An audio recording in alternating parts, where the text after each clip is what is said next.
আয় হায় তোমার দেখিলে কান্দে আশকের পরা আনো গো ও আল্লাহ মহরমের চাঁদ আয় হায় মহরমের চাঁদ গো মহরমের চাঁদ আয় হায় তোমার দেখিলে কান্দে আশকের পরা আনো গো ও আল্লাহ মহরমের ও আল্লাহ মহরমের ও আল্লাহ মহরমের চাঁদ পবিত্র মহরমের চাঁদ আশুরার মাহফিল সুহাদে কারবালার মাহফিল বন্ধুরে গতলা পিপুলিয়া বিয়াবাড়ির জমিনের মুসলমান বাবাজিরা বন্ধুরা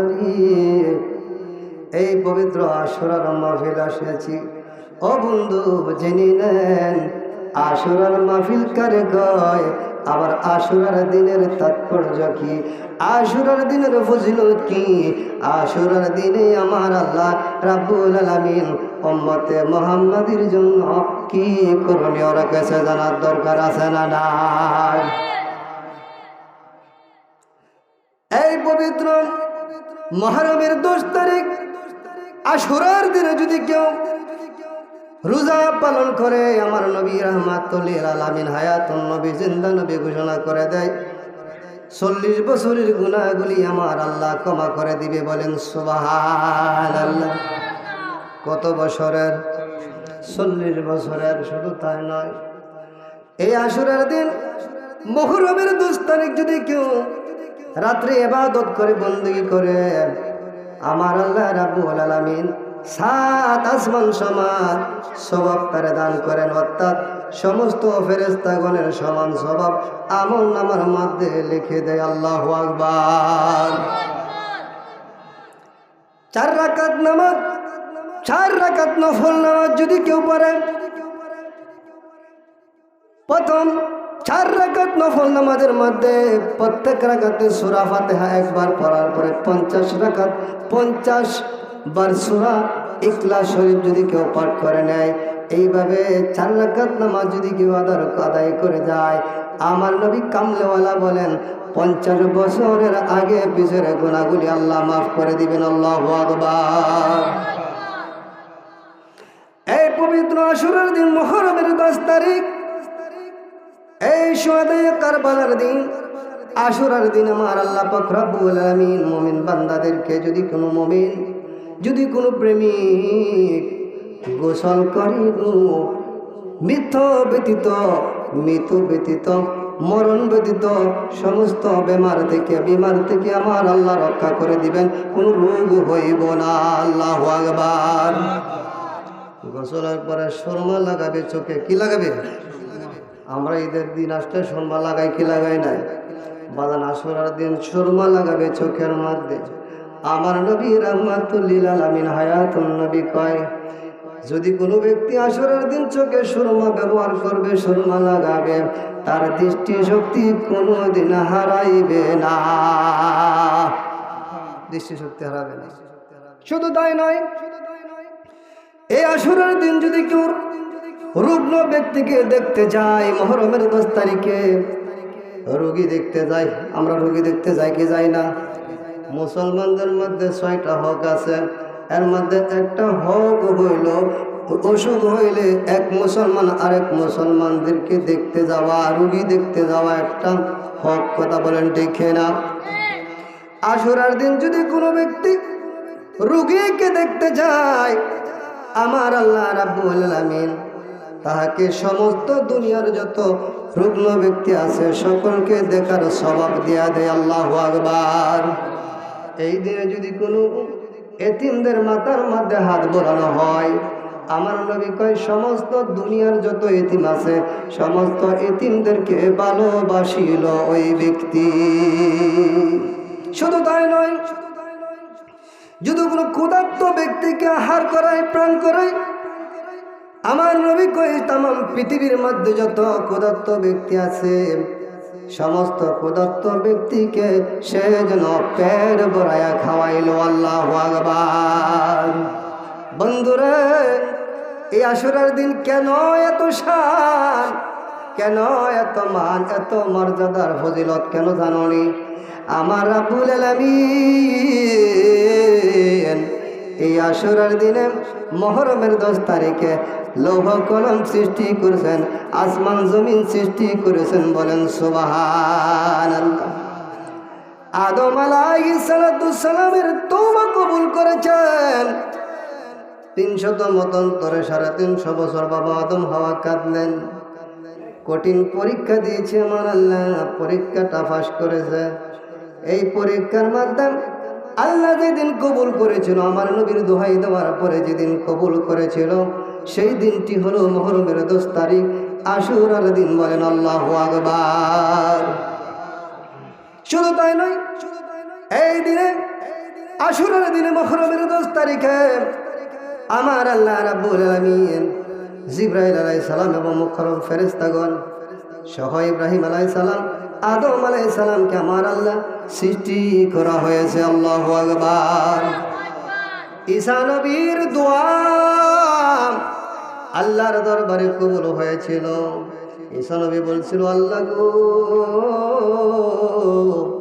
তুমি যদি নবী না বানায়া আখির নবীর উম্মত আমাকে বানাইতা, তাইলে আমার জীবন ধন্য হইয়া যাইতো।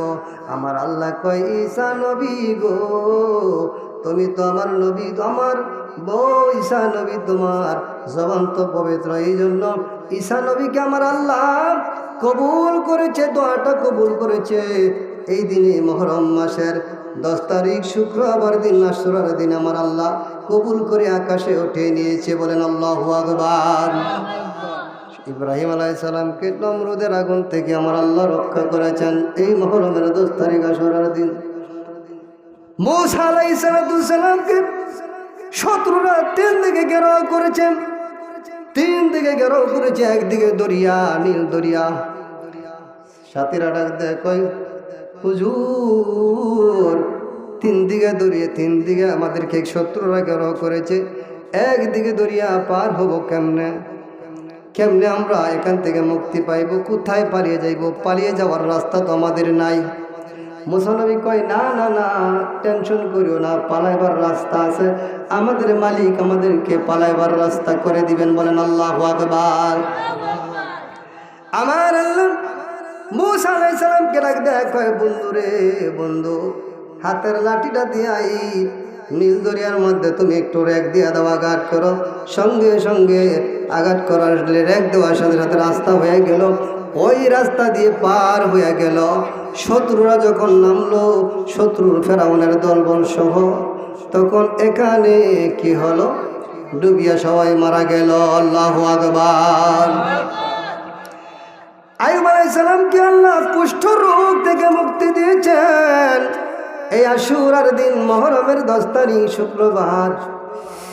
ইউসুফ আলাইহিস সালামকে মাছের পেট থেকে রক্ষা করেছেন মুহররমের 10 তারিখ শুক্রবার, আশুরার দিন। ও বন্ধু, গভীর মনোযোগ। আমার আল্লাহ রাব্বুল আলামিন আইয়ুব আলাইহিস সালামকে রোগ থেকে মুক্তি দিয়েছেন। আমার আল্লাহ রাব্বুল আলামিন ইদ্রিস আলাইহিস সালামকে উচ্চ আসনের আসন দান করেছে, মর্যাদা দান করেছে, সম্মান দান করেছে। ও বন্ধু, জাকারিয়া আলাইহিস সালামকে আল্লাহ করাতের চিরা থেকে আল্লাহ রাব্বুল আলামিন রক্ষা করে দিয়েছেন এই মুহররমের 10 তারিখ আশুরার দিন শুক্রবার। জোরে জোরে বলো আল্লাহু আকবার। অগণিত ঘটনা ঘটেছে। আহারে,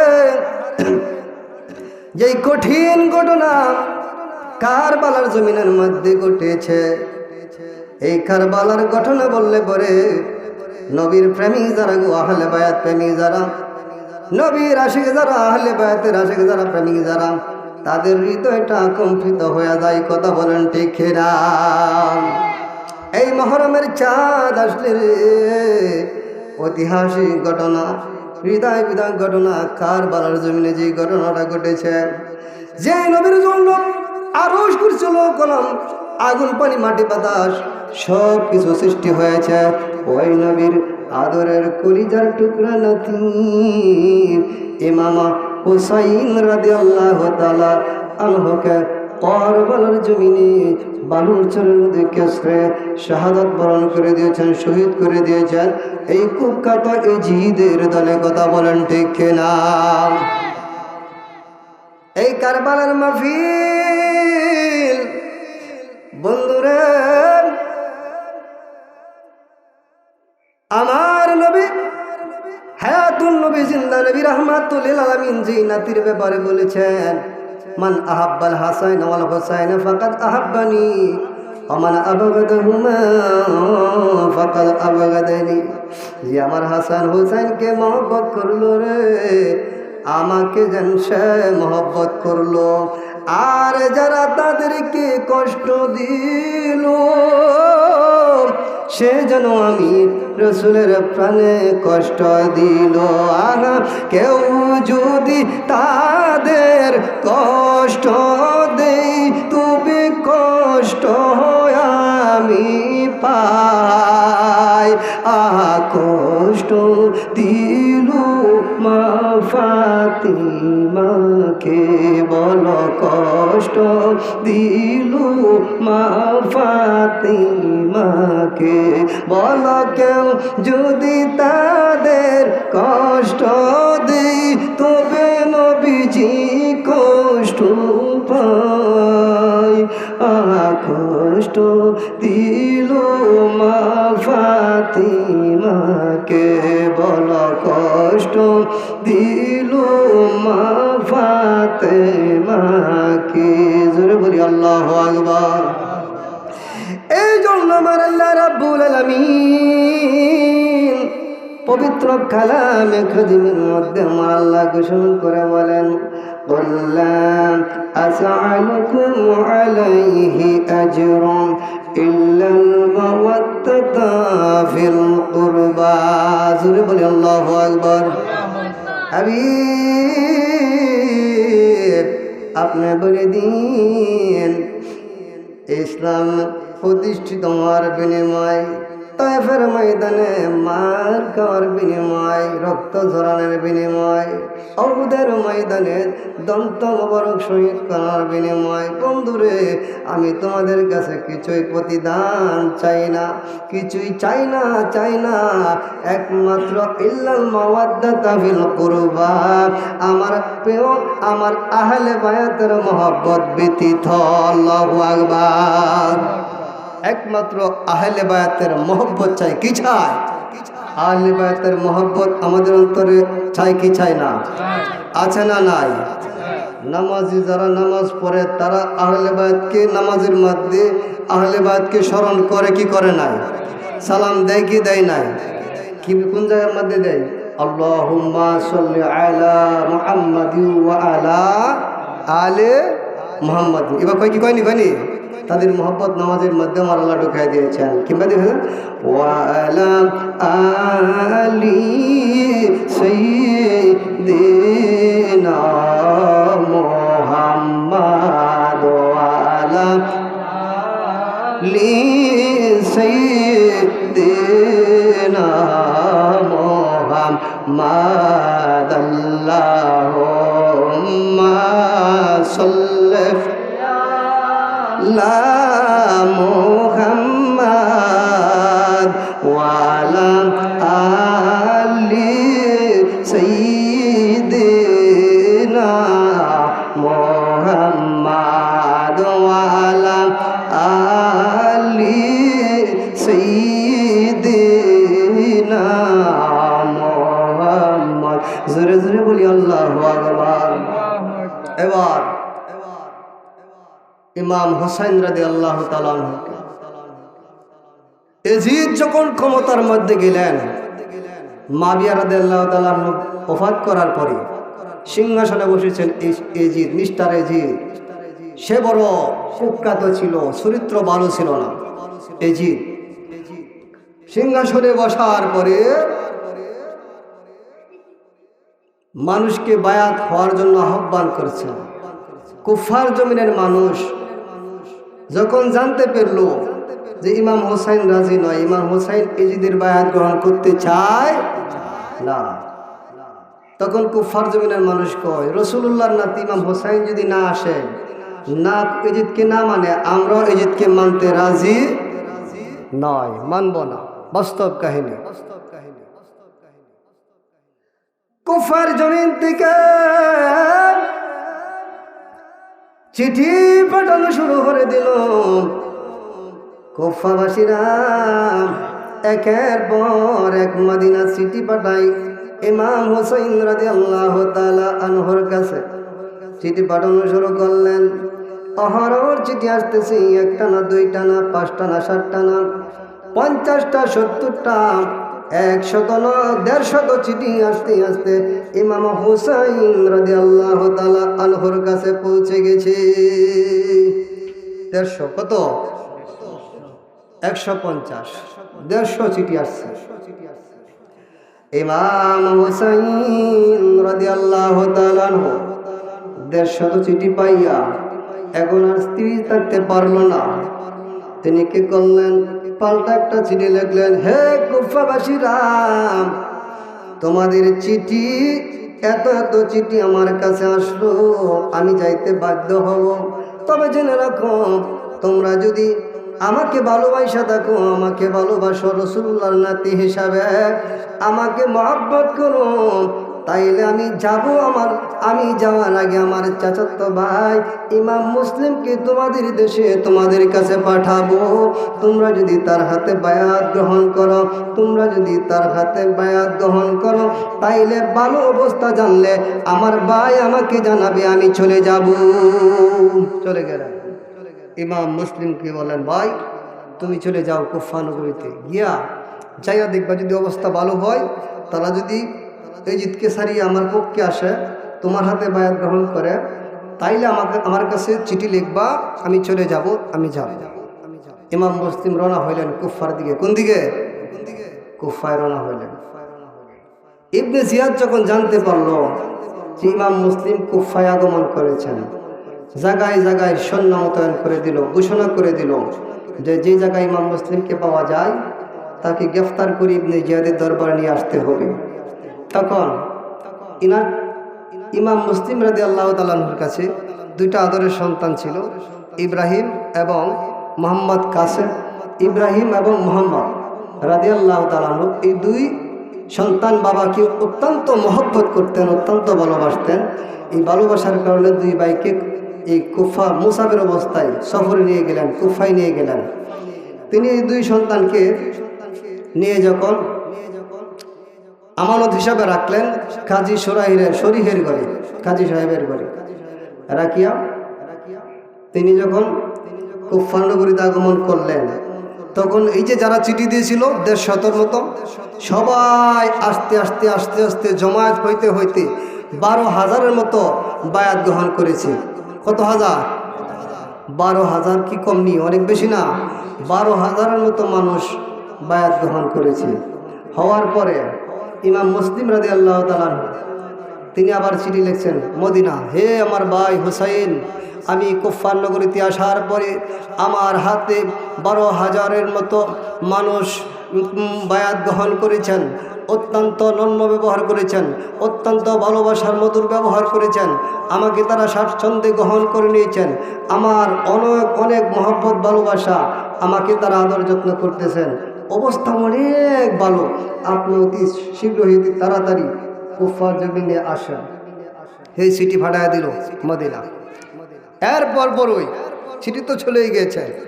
এরপরই ইবনে জিয়াদ যখন জানতে পেরেছে ইমাম মুসলিম রাদিয়াল্লাহু তাআলা আনহুর হাতে 12,000-এর মতো মানুষ মুরিদ হয়ে গেছে, ইসলাম বায়াত গ্রহণ করেছে, তো এখন তিনি আর সইতে পারে নাই। তিনি ঘোষণা করে দিলেন, এই কুফা নগরীতে যার ঘরের মধ্যে পাওয়া যাবে ইমাম মুসলিমকে, তাকে সহ গ্রেফতার করে আমার রাজপ্রাসাদে আনা হবে, আমার কেল্লায় নজরবন্দি রাখা হবে। তখন তিনি ঘোষণা করে দিলেন। ইমাম মুসলিম রাদিয়াল্লাহু তাআলা তখন হযরত হানি বিন আরওয়ার ঘরের মধ্যে যায় বলতেছেন, হানি রে, আমি একজন গরিব মুসাফির, আমাকে তোমার আশ্রয়ে তোমার ঘরে আমাকে একটু থাকতে দিবানি। হানি বিন আরওয়া তখন তাকে একটা ঘর, একটা কামরা আলাদা করে তাকে থাকার জন্য দিয়ে দিল। দেওয়ার পরে যখন ইবনে জিয়াদ জানতে পারল হানির ঘরের মধ্যে ইমাম মুসলিম আত্মগোপন করা রয়েছে, ইবনে জিয়াদ এলাকার যত সর্দার প্রধান আছে, যত নেতা আছে, সকলকে নজরবন্দি করে নিয়ে তার রাজপ্রাসাদের মধ্যে, জেলখানার মধ্যে বন্দি অবস্থায় রেখে দিলেন। এদিকে তো যখন জানতে পেরেছে হানি বিন আরওয়ার ঘরে ইমাম মুসলিম আশ্রয় নিয়েছেন, তার ঘরের মধ্যে অবস্থান নিয়েছেন, তখন তিনি কি করলো, এই ইবনে জিয়াদ তখন সৈন্যবাহিনী পাঠিয়ে দিয়েছেন। দেওয়ার পরে তখন এই ইমাম মুসলিম রাদিয়াল্লাহু তাআলা যেই ঘরের মধ্যে অবস্থান নিয়েছেন, এই ঘরের মালিক হানি বিন আরওয়াকে গ্রেফতার করে নিয়ে গেল। ইমাম মুসলিম রাদিয়াল্লাহু তাআলা যখন জানল যে আমার যেই ঘরের মধ্যে আশ্রয় নিলাম তাকে গ্রেফতার করেছে, ইমাম মুসলিমের হাশিমি রক্ত উঠলে উঠলো, তলোয়ারটা হাতে নিয়ে তখন একটা ঢাক মারলো, এ আমার ভক্তবৃন্দরা, তোমরা কে কোথায় আসো রে, চলো আমার সাথে চলো। একটা ডাক মারার পরে 40,000-এর মতো জমাত হয়ে গেল। বলি কত হাজার? 40,000-এর মতো জমায়েত হয়ে গেল। এবার 40,000 জমায়েত নিয়ে 40,000 মানুষ নিয়ে ইবনে জিয়াদের রাজপ্রাসাদ ঘেরাও করলো। রাজপ্রাসাদ চতুর্দিকে ঘেরাও করলো। ঘেরাও করার পরে ইবনে জিয়াদ এজিদ এদের বড় চাল ছিল, চালবাজ ছিল, বড় চিটার ছিল, বাটপার ছিল। এদের চালটা কি ছিল দেখেন, কেমন একটা চাল কাটায় দিল। এলাকার যত সুগণ্য মানুষ, সর্দার নেতৃবৃন্দ আছে, যাদেরকে কেল্লার মধ্যে, যাদেরকে জেলখানায় নজরবন্দি রাখা হইল, তাদের কাছে গেল, যায় বলতেছে, শোনো রে, শোনো, এখন কি করব? কই এই যে তোমাদের এই যে তারা 40,000-এর মতো ইমাম মুসলিমের পক্ষে আছে, তাদেরকে তোমরা এখনই ছাদের উপরে উঠবা, ওইটা তাদেরকে বলবা যে ইমাম মুসলিমের সহায়তা থেকে যেন ফিরে যায়। কারণ যদি ইমাম মুসলিমের পক্ষে থাকেন, আর পক্ষে থাকলে পরে আমি ইবনে জিয়াদ যদি জয় হয়ে যায়, তাহলে ইমাম চাইলে তাদেরকে মাল সম্পদ বাজেয়াপ্ত করব, সন্তানগুলি মেরে ফেলবো, বাড়িঘর লুণ্ঠন করে দিব, এই অবস্থা হবে। তোমরা দয়া নিষেধ করবো যারা ইমাম মুসলিমের সহায়তা থেকে পক্ষ ছেড়ে যেন তারা চলিয়া যায়। তারা চিন্তা করলো, ঠিক তো কইছে, এখন যদি ইমাম মুসলিমের পক্ষে আমরা থাকি, তাহলে আমাদের ইবনে জিয়াদ যদি হাইরা যায়, তাহলে আমাদেরকে আগে কতল করবো, মাইরা লাইব। তো এই কথাটাকে তারা জানায় দিই, দেখি কি অবস্থা। তারা কে বলতেছে, হে আমার আত্মীয় স্বজন যারা এখানে আসো, শুনে রাখো, ইমাম মুসলিমের সহায়তা আর তোমাদের করা যাবে না। কারণ ইমাম মুসলিমের সহায়তা করলে, ওনার পেছনে থাকলে তোমাদের বাড়ি ঘর লুণ্ঠন করা হবে, সন্তানগুলি মেরে ফেলা হবে এবং সম্পদগুলিকে বাজেয়াপ্ত করা হবে। তোমরা এখন কি করবা? ইমাম মুসলিমের পক্ষ ত্যাগ করে দাও। তখন মানুষ পিছানি শুরু করছে। কি শুরু করছে? পিছানি শুরু করছে। আছে না আমাদের দেশেও এমনি আসিস পক্ষে, কিন্তু টেলা পড়লে পরে আর বিছায় হওয়া যায়। আসেনি আসেনি, রক্ত দিয়েছি আরও দিব, নিজের শরীর থেকে দিব না, এমন মানুষ আছে না? নাই, আছে বাদাম। তখন মানুষ পা পিছনে আস্তে আস্তে বাটি শুরু করে দিচ্ছে। 40,000-এর মতো মানুষ ইমাম মুসলিমের পক্ষে ছিল। বেলা ডোবার আগে 39,500 চইলা গেছে। কত হাজার? 39,500 গেছে গা। রয়েছে কত? 500। কত রয়েছে? 500 রয়েছে। 39,500 চলে গেছে বেলা ডোবার সঙ্গে সঙ্গে। আবার যে 500 ছিল, এই 500 জন চলে গিয়েছে। ইমাম মুসলিম রাদিয়াল্লাহু তাআলা এই কুফার নগরীতে একা হয়ে গেল। কি করলো? এই 40,000 মানুষ ভক্ত আমার মাথার মধ্যে নিয়ে না শুরু করছে, কত আদর করলো, কত ভালোবাসলো। হঠাৎ করে তারা ভালোবাসা হারিয়ে আমাকে রেখে তারা ভয়ের কারণে তারা চলে গেল। এখন আমার তো আর কেউ নাই, আমি তো একা মুসাফির মানুষ। এই কুফার জমিনে আমার আর কেউ নাই, রাস্তাঘাটও চেনা নাই, অচিন দেশে আসলাম। কি অবস্থায় কার কাছে মনের কথা বলবো, কেউ নাই। মদিনা একটা চিঠি পাঠাই বোধ আমার ভাইয়ের কাছে, এই চিঠি পাঠানোর ক্ষমতা আর নাই। আমার কেউ নাই রে এই বব সংসারে, থাকলে কি আর কান্দি আমি কুফারন ঘরে। আমার কেউ নাই রে, আমার কেউ নাই রে এই বব সংসারে, থাকলে কি আর কান্দি আমি কুফারন ঘরে। আমার কেউ নাই রে, আমার কেউ নাই রে। বলি আল্লাহু আকবার।